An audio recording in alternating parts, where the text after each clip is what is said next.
Angels. We all have them. They're our unseen guides, our companions, our teachers, and they're all around us. Sometimes they make themselves known in the most miraculous ways. Join me, Level 3 QHHT practitioner, angel communicator, and Reiki master, Christy Clemens Hoffman, with stories from real people who have experienced uplifting phenomena and real-life angel encounters.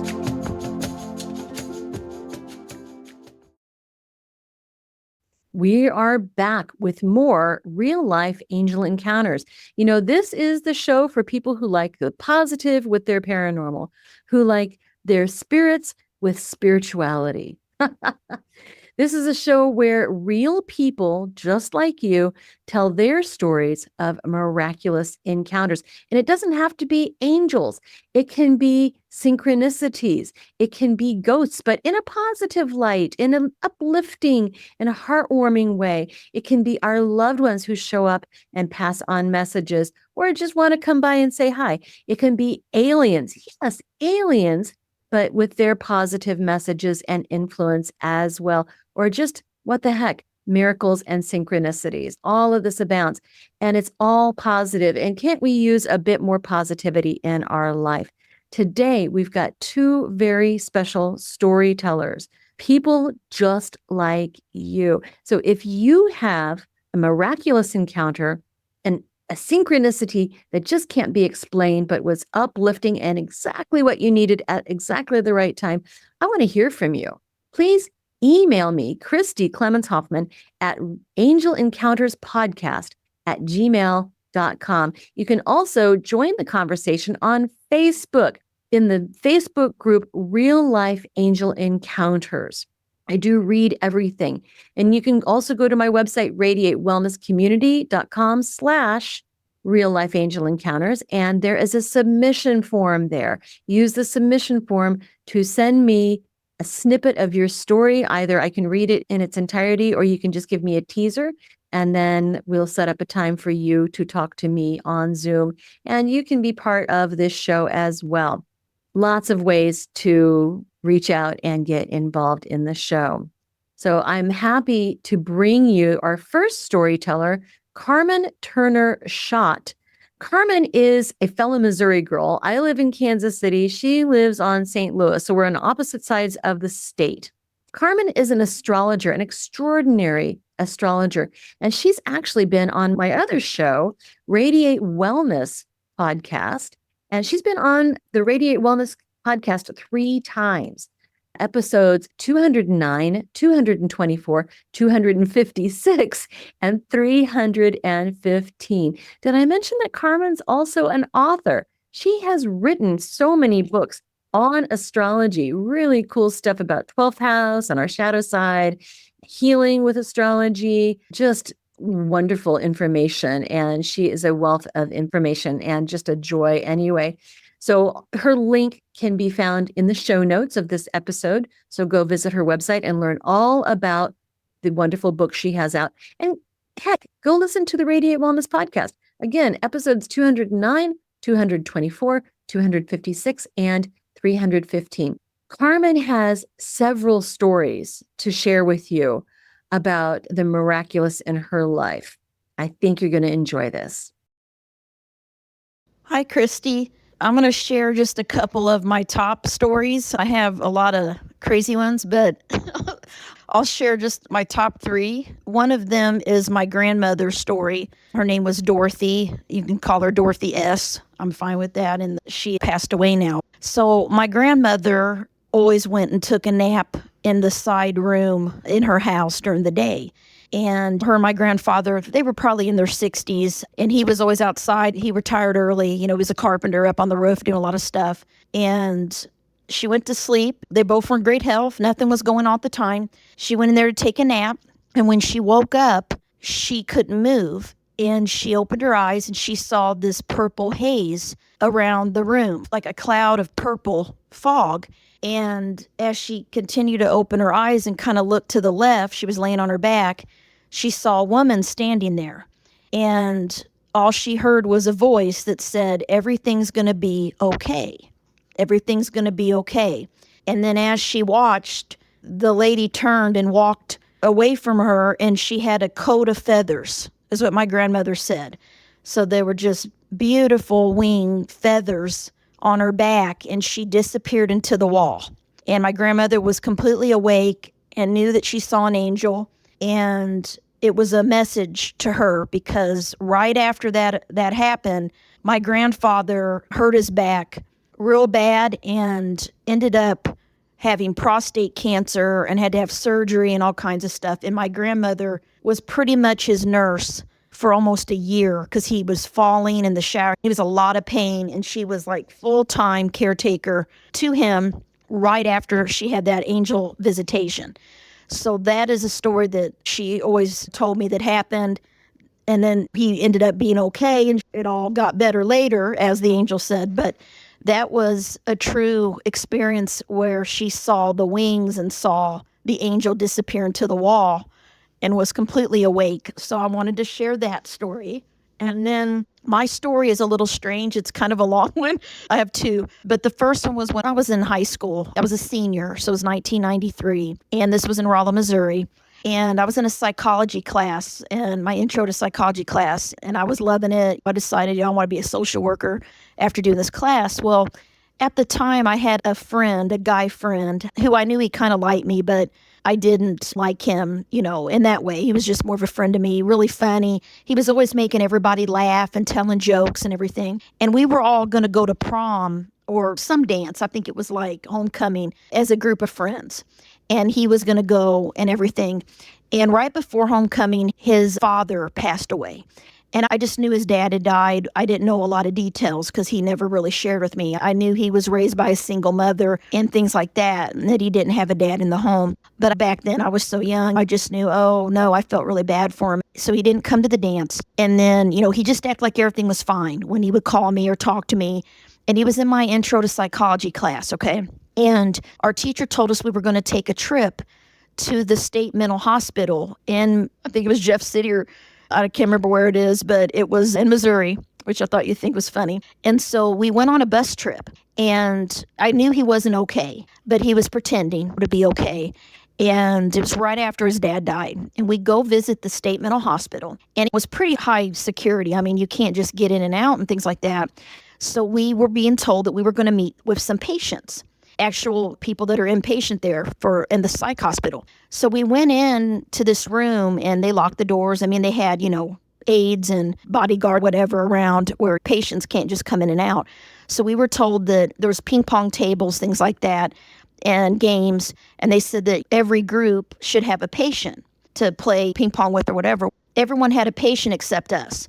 And it was me and my friend Steven, whose father had died. And we were playing ping pong. And this guy walks up dressed in jeans and a plaid shirt. And he said, "Hi, my name is David." And we saw him. I mean, he talked to us, and he said, "Can I play with you?" And we're like, "Yeah." And he got on right by Steven. So it was like I was on one side alone, and Steven and him were on the other side, and we were hitting this ping pong ball around. And out of the blue, he keeps looking at Steven, which I thought was strange. And it was just, I knew something was different about him. I thought, well, who is this? Because all the patients had a special uniform on, like a blue robe, or I don't remember, shirt and pants. And this was a guy dressed in a jeans and a khaki shirt, long sleeve, and told us his name and everything. I thought, well, who is this? And I just assumed he was a patient. And so Steven saw him too. He kept looking at Steven. Then he said to me, then he was on my side of the table, and he said to me, "I've never been the same since my dad died." And he looks at me, and then he looks at Steven. And it's like, I knew he knew. And I know it sounds strange, but I knew he knew. And I said, "Oh, wow." I said, "Steven, his father just passed away." And the guy, he looked at me and he said, "I know." And then he says, "I have to be going now." And he put down the paddle and he walked off. And I'm like, and then Steven was messing around with this other kid and missed the whole thing. When the guy walks off, and I'm looking for him, and he was gone.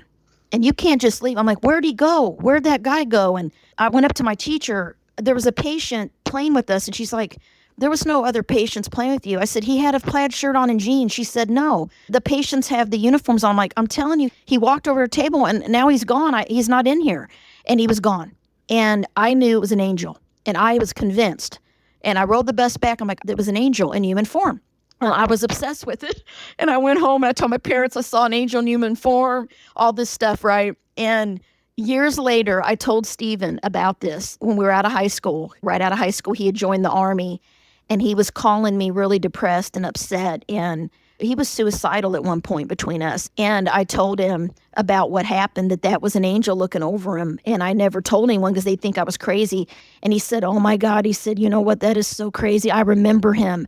And he kept looking at me. And so that kind of gave him hope years later. And in his time of need, me telling him the story of that guy who I thought was an angel in human form. That's one. Now, the third one is a little crazy, but I'm going to tell you what happened. And I know it's true, and I don't know how else to prove it.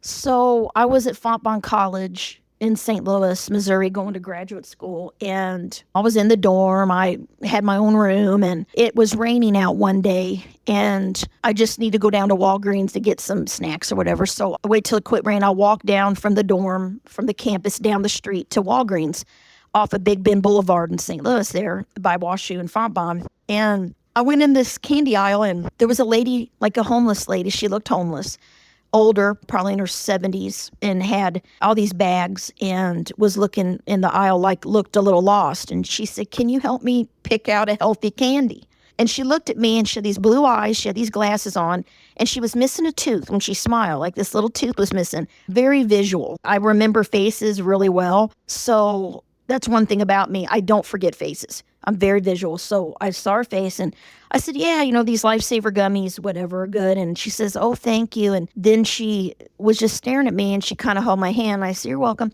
Then, you know, I shop, I go get in line. Well, she's in front of me and she gets up in line and she says, I don't have money, to the people. And I said, oh, that's okay. I said, here, it's only a couple dollars. So I gave her some money and she looks at me and she says, thank you, honey. She said, you're such an angel. And then she winks at me. And it was weird. I mean, it was very weird. I'll never forget it. And I'll never forget her face. So we walk out and I had a weird feeling about her. Like, there's something about that lady. But, you know, I didn't know her. I didn't know who she was. So I watched her go sit over somewhere else, kind of go sit. I mean, I thought she was homeless for sure. And walked back to the dorm, to campus and everything. About 3 weeks later, after this incident, I played basketball for Fontbonne. So I went in to go get my basketball shoes and uniform. And my grandmother and my mother were out in the parking lot waiting for me, standing out there by the dorm. So I went in, I come out, and as I'm coming out, here comes the same little old lady walking right in front of me right at that moment. And she looks at me, and it's her, because I know her face, and she grins. And I said, hey. And I thought, remember me? I met you at Walgreens. I said, what are you doing on campus? And she looks at me and she smiles. She says, oh, you go to school here? I said, yes. And then she just grinned and walked off and turned the corner. And my mom and my grandmother, the one that saw the real angel that I told you about a little while ago, they saw me talking to her. And I was like, oh, that's weird. I'm like, that woman was at Walgreens and it's really odd. She's on my campus walking by me and had no bags or anything, no purse, nothing. They saw me talking. I'm like, you saw me talking to her, right? My grandma's, yes. I'm like, that is weird. I told my grandma there's something about her. And my grandma just, laughed because she knew I was imaginative and I believed in all this stuff. So anyway, it bothered me really bad. I let it go. And then the next semester was getting ready to start. And I had a new class in the Fine Arts building at Fontbonne College, which was an old school founded in the 1800s by the Sisters of St. Joseph of Carondelet. They came from France. And so I knew the history of the college, and we had some sisters that taught classes there and stuff. So I went over into the Fine Arts building to find my class, and I'm looking around. I'd never been in there before. And I see these pictures hanging of nuns. And this one picture caught my eye across the hall. I walk over there to just look at it. And I'm looking at the picture, and it's her. And I'm telling you, I know no one will ever believe me, but I'm telling you, it was her. The missing tooth, all of it, the eyes, the face, I'm visual. It was her, and it said born and died. She was dead. So I saw her in physical form twice. So I don't know how else to explain this. And I freaked out. So I called my friend Mary, who's very, very Catholic and was in campus ministry, to ask Sister Ruth, who was the nun's picture hanging in the Fine Arts building, with the missing tooth when her name was on there. And they're like, oh, yeah, that's Sister so-and-so. She died in her sleep in the dorm at Fontbonne. So I think she was an angel, okay, checking in on me. I don't know what the point of it was, but that's the first time I really believed that angels could take human form. I mean, I knew I had the weird experience in high school, but then when I saw this nun who she's dead and I had interacted and talked to her in real life, no one would believe it. So that's my angel story of angels taking human form, even the form of people that have passed on. And it's pretty cool that she was a nun, and she was a font bond instructor, a music teacher or something at the college years and years ago before I ever was there. She died I was there in 1993 through 97, and this probably happened in 1995, probably my sophomore, junior year or something like that. So those are 3. And then I have one more. I think it was an angel. I got a lot of other stories, but I'm just going to tell you this one more and send this to you. And then let me know if you have any questions. So this one, I was 16. I was a senior in high school. And I may have told you this story when I was on your podcast. I had a friend that the summer before my senior year in high school, in 93, I had a friend that was accidentally shot and killed by these boys. They had this gun and were passing it around in town. And it was very traumatic for me. It was the first person I ever knew that ever died. This is what really got me into astrology and spirituality, was this experience, which happened before the State Mental Hospital story. But she died, and that summer I was really, really hard for me. And that year went on, and I was, playing basketball, and one night, it was not, maybe 6 months after she passed away, I went to a game, came home, and we lived in a house that I was always afraid of the dark. I always had to have a nightlight on, and I always had to have my door open and my bed facing the door where I can look out and stuff. And so I was doing that and went to bed and kind of fell asleep, woke up in the middle of the night, and there was a glowing ball light in my doorway, and it was yellow, translucent, like water, and it was about this bigger than a softball, a little bit bigger than a softball, floating in my doorway. And at that time, I was terrified of it because I didn't know what it was, and I was afraid of the unknown, and I was frozen. I couldn't move. I had no voice. I tried to yell for my mother. I couldn't do, nothing would come out. And I laid there and watched this glowing orb of light, and it take off, come right back in my doorway, and the only thing I had control of was my mind. So I kept saying, please don't have it come my room, please don't have it come my room, and I'm praying in my mind, and it never did. It always just stayed right in the door sill. And so then eventually, after laying there for hours watching it, it's like it released me, and I was able to yell for my mother. And my mother never believed me or my stories because she was very skeptical. And I finally yelled out, Mom, look in my doorway. Do you see it? And she saw it too. So she said, yes. I said, what is it? She said, I don't know. And she told me to go back to sleep. Well, of course, I didn't go back to sleep. Nobody got up to go to it. And I woke up the next day, and my mom's like, that. She thought it was a light. And she said, that wasn't a lightning bug. That wasn't a flashlight. I don't know what it was. And a lady at her work, my mom told them about what we saw. And she told my mother about Eckankar.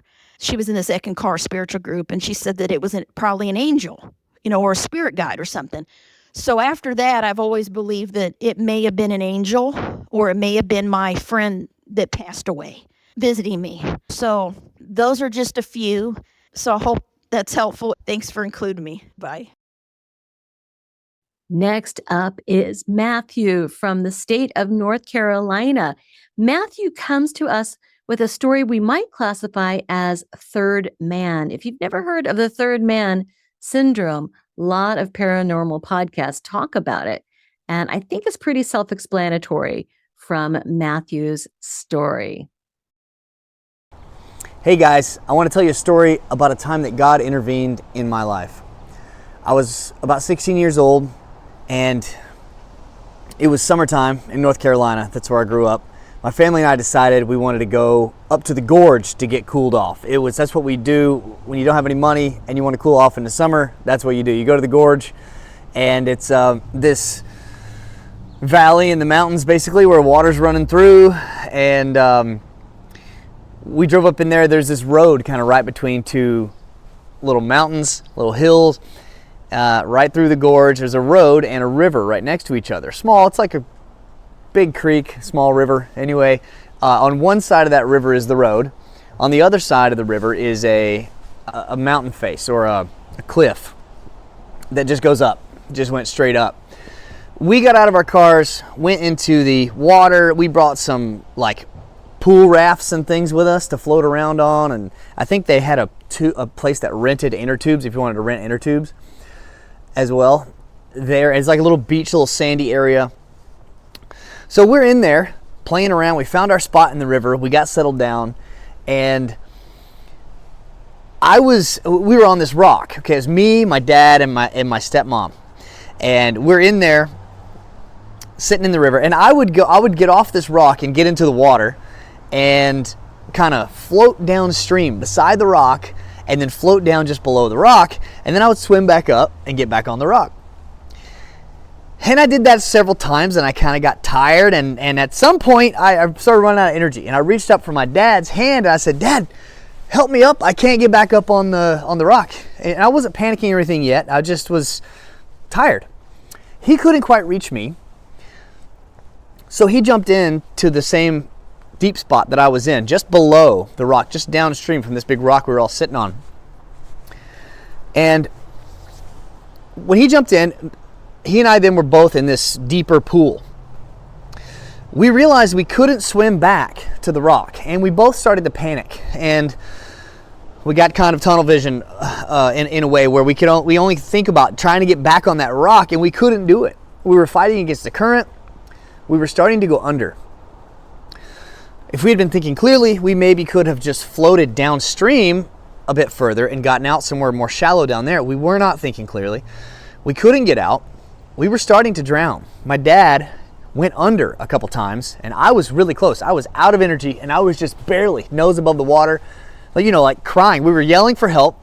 No one could hear us. There were a few other people there, but they were a little further away, and for some reason they couldn't hear us at all.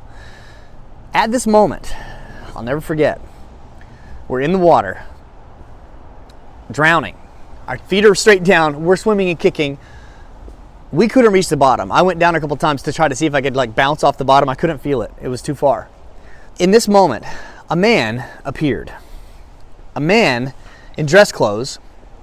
He didn't have a coat on. He had tan slacks and a button-up shirt. That's what he was wearing. In a river in North Carolina. This man appeared. He did not say one word. He appeared just a few feet from us in the water that we were drowning in. He appeared, and he was standing from the waist up out of the water. The water was about at his waist. Just below, I could tell he had khaki pants on for some reason. He reached his hand toward us, and my dad was the closest to him. My dad grabbed his hand, and I grabbed a hold of my dad, and my stepmom grabbed a hold of either me or my dad, I don't remember. And that man pulled us to the side, again, without saying one word. He didn't say one thing. Pulled us to the side. We got to the side. We were coughing, gasping for air, choking, breathing deeply for a couple seconds. We looked up, and he was gone. Nowhere to be found, nowhere around, no footprints, no man. You could see downstream, you could see upstream, you could see the mountain over there. He didn't climb up the rock face. He didn't go back across the river. He was nowhere. I believe 100% that was an angel sent from God to save our lives that day. We carefully tread back across the river, got in our van, and drove home crying and laughing and talking the whole way. Humbled, terrified by the experience. But just like in Scripture, that angel showed up. We looked up, and there he was, which is the same way it happens every time in Scripture. Looked up, behold, there was a guy. And then a little later, we looked up, and he was gone. Guaranteed an angel saved us that day. No one could convince me otherwise. Nothing else really makes sense. That's the story. I hope you guys enjoyed it. That is it for this episode of Real Life Angel Encounters. Thank you so much for listening. Real Life Angel Encounters drops every other Tuesday on all of the podcast network. So wherever you're listening, please hit the subscribe button, the follow button. I don't know all the different platforms and what they do, but subscribe and follow our show, and that would really help boost us in the algorithms. Also, if you would, write us a positive review. Give us a 5-star review, a thumbs up wherever you're listening. And that also helps us in the algorithms. And you know what? The more people who find this podcast, the more people who will not only subscribe and boost the numbers, but the more stories that we will get. And the stories are really the whole point of this podcast. So we need listener stories. Please send in yours again to angelencounterspodcast@gmail.com. You can also join the Facebook group Real Life Angel Encounters and share those stories. Thank you so much for listening. Thank you for listening. Please subscribe and follow, and be sure to share this episode. The more people who know about this podcast, the more great story submissions we get. Have a story to share? Email your own real-life angel encounter to angelencounterspodcast@gmail.com or visit radiatewellnesscommunity.com/real-life angel encounters podcast. Or join our Facebook group and continue the discussion. Want to know what your angels and loved ones have to tell you? Schedule an appointment with me at radiatewellnesscommunity.com. A special thanks to James Wheeler for the original music and to Tiffany Baumgarten for the logo design.